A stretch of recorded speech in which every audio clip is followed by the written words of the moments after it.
Welcome to A Course in Miracles, Workbook for Students, Lesson 183. I call upon God's name and on my own. God's name is holy, but no holier than yours. To call upon His name is but to call upon your own. A father gives his son his name and thus identifies the son with him. His brothers share his name, and thus are they united in a bond to which they turn for their identity. Your father's name reminds you who you are. Even within a world that does not know, even though you have not remembered it, God's name cannot be heard without response, nor said without an echo in the mind that calls you to remember. Say His name, and you invite the angels to surround the ground on which you stand and sing to you as they spread out their wings to keep you safe and shelter you from every worldly thought that would intrude upon your holiness. Repeat God's name, and all the world responds by laying down illusions. Every dream the world holds dear has suddenly gone by, and where it seemed to stand, you find a star, a miracle of grace. The sick arise, healed of their sickly thoughts. The blind can see, the deaf can hear. The sorrowful cast off their mourning, and the tears of pain are dried as happy laughter comes to bless the world. Repeat the name of God, and the names have lost their meaning. No temptation but becomes a nameless and unwanted thing before God's name. Repeat His name and see how easily you will forget the names of all the gods you valued. They have lost the name of God you gave them. I'm going to pause here and say, for me, I understand this in this way, that things we have attributed to God, judgment, fear, being cast off, we no longer associate those things with God. Fear, condemnation, those are not God. Those are of ego. That is a masquerading God. That is not the truth. It is not the truth of who you are. They have lost the name of God you gave them. They become anonymous and valueless to you.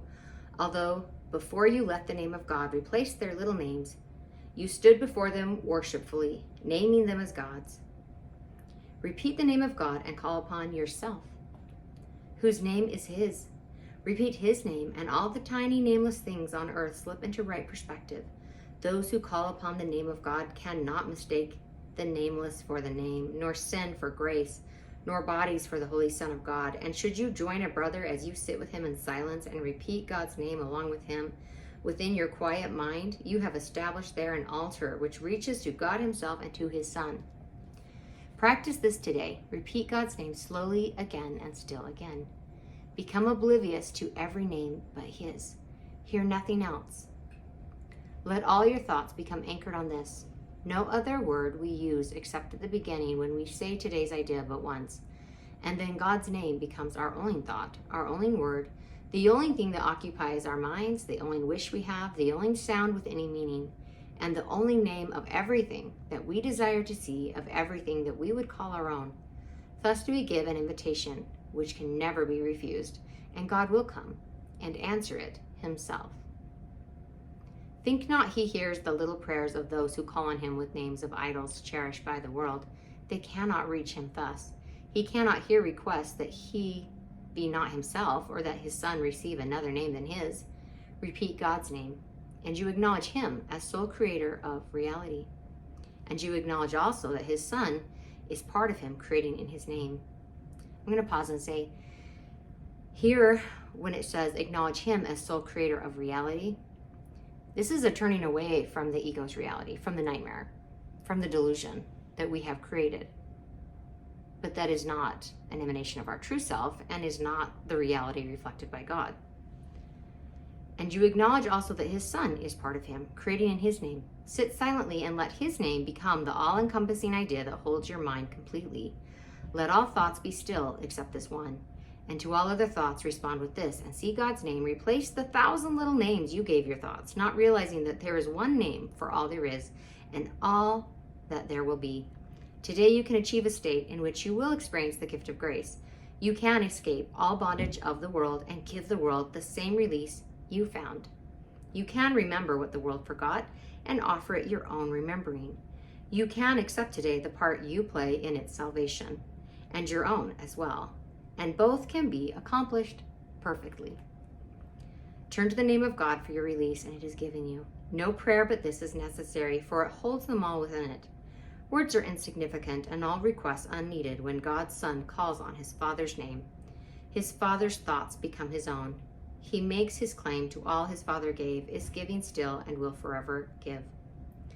He calls on him to let all things he thought he made be nameless now, and in their place the holy name of God becomes the judgment of their worthlessness.